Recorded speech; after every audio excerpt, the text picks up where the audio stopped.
So இந்த carrot ஆயிலால் ஒரு light massage மாதிரி செய்யலாம். இது நீங்கள் கண்ணாடி முன்னாடி நின்று கூட ட்ரை பண்ணலாம். கழுத்து கருப்புக்கு ரொம்ப நல்லது. அதனால் இந்த கழுத்து கருப்புக்கு கண்டிப்பாக இதை யூஸ் பண்ணலாம். அதே மாதிரி வாய் சுற்றி சில பேருக்கு ரொம்ப ட்ரை அண்ட் டார்க்காக இருக்கும். அவங்களுக்கு மற்றபடி ஃபேஸ் ஃபுல்லாகவே கூட யூஸ் பண்ணலாம். இவங்களுக்கு இந்த நெத்தியில் இருக்கக்கூடிய சில கரும்புள்ளிகளுக்கு இது ரொம்ப உதவியாக இருக்கும். இந்த வின்டர் டைமில் இந்த நோஸோட சைட்லேயும் வாயோடைய ஓரங்கள்லேயும் ரொம்ப ட்ரையாகவும் ஸ்கின் உரிகிற மாதிரி தெரியும். ஸோ அதுக்கும் நம்ம அதை யூஸ் பண்ணலாம்.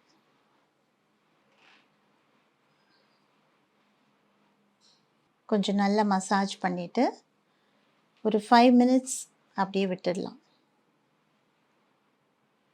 5 மினிட்ஸ்க்கு அப்புறம் திரும்பவும் கொஞ்சம் மசாஜ் கொடுத்து விட்டுட்டு அதுக்கப்புறமா வாஷ் பண்ணிக்கலாம்.